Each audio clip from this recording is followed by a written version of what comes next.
샬롬! 우리 레위기 16장 속죄일에 관한 이야기인데, 이 대속죄일, 1년에 하루, 이 대속죄일 동안에만 이 대제사장은 지성소라는 곳에 들어갈 수 있어요. 이렇게 성막에는, 성전도 그랬지만 성소와 지성소가 있어서, 지성소는 아주 은밀한 곳이었습니다. 거기에 법궤가 있었죠. 그리고 그 위에 이제 하나님의 음성이 그 법궤 위, 이렇게 천사의 날개, 그 뚜껑을 속죄소라 그러는데, 거기서 이제 하나님의 음성이 들렸다고 그렇게 말한단 말이에요. 그렇게 하나님의 임재가 있는 곳, 하나님이 계신 곳, 천국이에요. 천국. 바로 그 천국으로 상징되는 지성소, 1년 하루 대속죄일날 대제사장이 들어갈 수 있었어요. 먼저는 자신을 위해 죄를 다 속하고 깨끗해야죠. 하나님이 계신 곳인데, 하나님을 보기만 해도 죽는데, 하나님을 만나러 들어가는데, 바로 그 지성소에 들어가야만 1년 동안 백성들이 개별적으로 모든 이렇게 드렸던 제사의 완성이 되어지는 거예요. 완벽한 죄사함이 그 안에서만 있는 겁니다. 그러니까 여러분, 지성소에 들어가야만 죄책감이 안 든다는 거예요. 지성소에 들어가야만 모든 어떤 죄의 문제들이 이렇게 해결된다는 거예요. 죄의 문제는 두 가지로 해결된다 그랬어요. 죄책의 문제와 죄성의 문제. 그래서 어떤 죄책감이 드는 거, 지성소에 들어가야만 없어집니다. 죄사함에 대한 확신이 지성소 안에서만 있어요. 그리고 죄성의 문제, 죄를 이기는 것, 지성소 안에서만 있습니다. 자, 이 하나님의 임재가 있던 지성소, 1년에 하루밖에 들어갈 수 없었던 그 지성소, 율법은 모형이기 때문에 1년에 하루밖에 못 들어갔지만, 지금 우리는 그 완성인 복음의 시대에 살고 있기 때문에 365일 들어갈 수 있어요. 그 성소와 지성소를 가르고 있던 그 휘장, 이게 이렇게 가림막이잖아요. 그것이 예수 그리스도의 육체로 찢어졌단 말이에요. 그렇기 때문에 예수 그리스도의 육체를 힘입어 이제 지성소에 들어가는 거예요. 여기가 하나님의 나라란 말이에요. 그래서 예수님의 복음은 지성소의 복음이에요. 하나님의 나라 복음이에요. 내가 예수 그리스도의 십자가를 붙들고 성령을 힘입어 지성소에 들어가는 거예요. 성령이 오셨다는 것이 내가 지성소에 들어갔다는 거예요. 하나님을 만난 거니까. 바로 내가 그 십자가와 성령을 힘입어 오늘 하나님 나라에 속한 삶을 살아갈 때, 하나님 나라, 하나님이 통치하시는 곳, 믿음이 지배하는 곳, 오직 믿음을 따라 살아갈 때, 그때에만 그것이 지성소에 들어온 것처럼 죄의 문제가 완전히 해결되는 상태가 된다는 거예요. 내가 오늘 십자가와 성령을 힘입어 하나님 나라에 속해서 겹쳐진 세계에서 이미와 아직 사이에서 내가 아직 하나님 나라, 세상 나라에 속해 있지만 이미 임한 하나님 나라에 동시에 속해서 그 하나님 나라에서의 하루를 살아갈 수 있는데, 그것이 지성소에서의 하루예요. 그 천국에서의 하루입니다. 바로 그 천국에서의 하루를 살아야만 그 안에 죄책감이 없어요. 그러니까 뭐 죄사함에 확신이 든단 말이에요. 거기선 죄를 짓지 않아요. 믿음을 따라서만 살기 때문에. 내가 믿음을 따라 뭘 하든 상관없어요. 누가 뭐라고 하든 나는 믿음으로 했는가만 생각하고 당당하면 되는 거예요. 그러한 삶이, 그 자유한 삶이 그 지성소 안에서만, 하나님 나라에서만 있는 겁니다. 바로 그 지성소에 들어가는 모습이 이제 레위기 16장에 나오는데요. 11절, 아론은 자기를 위한 속죄제의 수송아지를 들이되 자기와 집안을 위하여 속죄하고 자기를 위한 그 속죄제 수송아지를 잡고 향로를 가져다가 여호와 앞 제단 위에서 피운 불을 그것에 채우고 또 곱게 간 향기로운 향을 두 손에 채워가지고 휘장 안에 들어가서, 두려운 일이에요. 여호와 앞에서 분향하여 향연으로 증거계 위 속죄소를 가리게 할지니 그리하면 그가 죽지 아니할 것이며. 지성소 안에 연기가 쫙 가득 차는 거죠.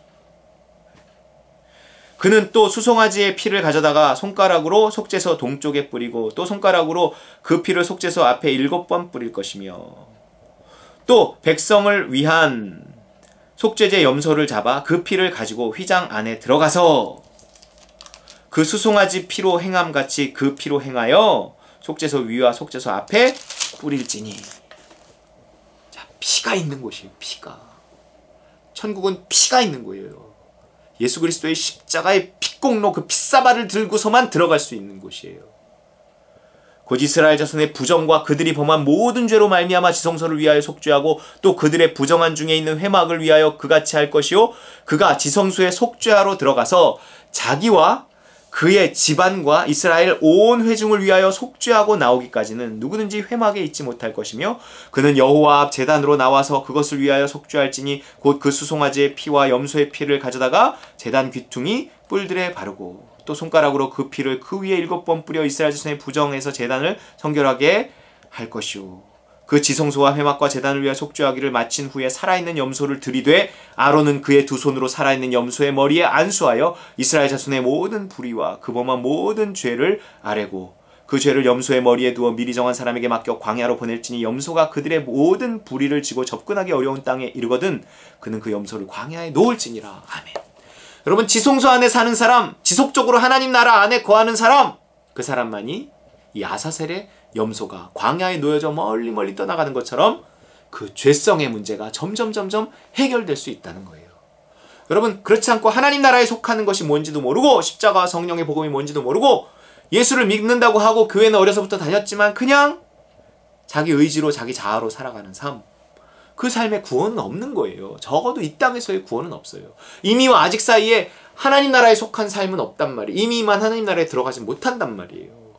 하나님의 긍휼과 자비를 힘입어 어쨌든 나중에 천국은 겨우 턱걸이로 들어갈 수도 있어요. 그걸 부끄러운 구원이라고 해요. 불 가운데서 얻은 부끄러운 구원이 있어요. 그럴지라도 그거라도 나는 족해요.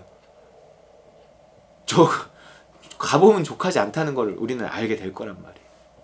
그리고 갈지 안 갈지도 불명확해요. 성경은 항상 기준이 높은 것도 있고 구원의 기준이 낮은 것도 있고 이러기 때문에 내가 어디에 맞춰야 되겠어요? 높은 것에 맞춰둬야 된다니까요. 가급적 높은 것에 맞춰둬야 돼요. 항상 두렵고 떨림으로 우리의 구원을 이루어야 돼요. 신령한 젖을 통해 구원에 이르도록 자라나야 돼요. 그 신령한 젖이 무엇입니까? 성경책입니까? 맞아요? 그러나 아니에요. 신령한 젖이 무엇이겠어요? 하나님으로부터 오는 말씀입니다. 젖과 그 꿀과 송이꿀 같은 그 하나님의 말씀, 성령을 통해 우리에게 임하는 그 믿음의 말씀, 우리의 삶 속에서 얻게 되는 그 깨달음, 그런 것들을 통해서 우리의 믿음이 점점 자라나는 거예요. 믿음이 오고 믿음에 순종하고 고장난명 혼자서는 박수를 칠 수 없어요. 믿음만으로도 안 되고 행함만으로도 안 되고 믿음이 행함과 딱 만날 때 짝 소리가 나는 거죠. 믿음이 행함과 함께 일하고 행함으로 믿음이 온전케 된다는 거예요. 그렇기 때문에 우리에게 믿음으로 주신 말씀, 꿀과 송이꿀처럼 단 그 말씀, 순전하고 신령한 젖, 그걸 사모해야 돼요.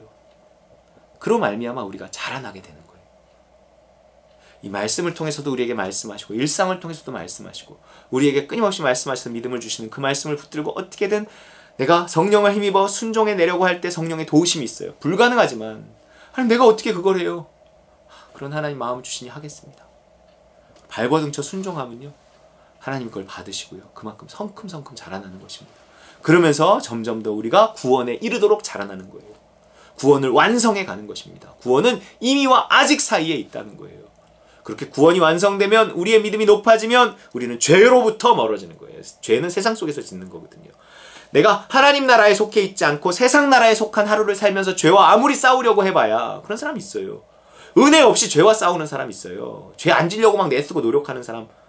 죄책감만 가득하고요. 삶에 기쁨은 없고요. 사람이 아주 무서워집니다. 나중에. 은혜 없이 술, 담배 안 하는 사람 무섭다 그랬어요. 정말 현상이 그래요. 은혜 없이 술, 담배 하면 무서워집니다. 사람이. 스스로의 힘으로 죄와 싸우거든요.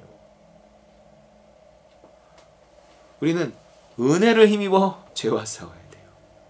하나님 나라에 속한 사람의 모습. 지성소에서만 죄의 완전한 사함, 죄의 문제의 완전한 해결이 있다는 거예요. 물론 정말 완전한 해결은 저 천국에 가야 되겠죠. 그리고 하나님 나라가 이미 임했잖아요. 내가 이미 임한 하나님 나라에 속해서 점점 아사셀, 그 염소가 아사셀을 위한 염소가 이렇게 멀어져야 된단 말이에요. 우리가 죄책감이 점점 줄어들고 어떤 율법의 메인 삶에서 점점 자유하는 삶을, 진리를 알지니 진리가 너희를 자유케 하리라, 그 자유하는 삶을 누리고 우리가 자유를 위해 부르심을 받았대요. 이게 진리 안에서의 자유고요. 하나님 나라 안에서의 자유예요. 기꺼이 종이 되는 자유예요. 내가 먹을 수 있는 자유가 있지만 먹지 않을 수 있는 자유.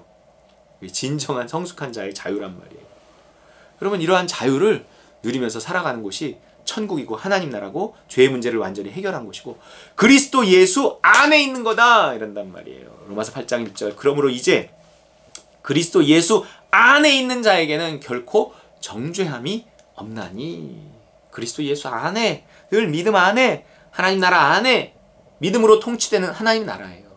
안에 있을 때, 그 지성소 안에 있을 때 결코 정죄함이 없어요. 1년 동안의 모든 죄가 대속죄일 날 지성소 안에서 완벽하게 해결되듯이 우리 또한 날마다 나를 십자가에 못 박고 하나님 나라에 속해서 믿음을 따라 하나님의 통치를 받으며 살아가는 그 하나님 나라에서, 그 그리스도 안에서 결코 정죄함이 없는 죄를 이기는 삶을 살 수 있다는 것입니다. 이 자유함을, 이 복음을 제발 우리 알고 누리고 전하는 우리 따릉과 누님 식구들 되시기를 주의 이름으로 축원합니다.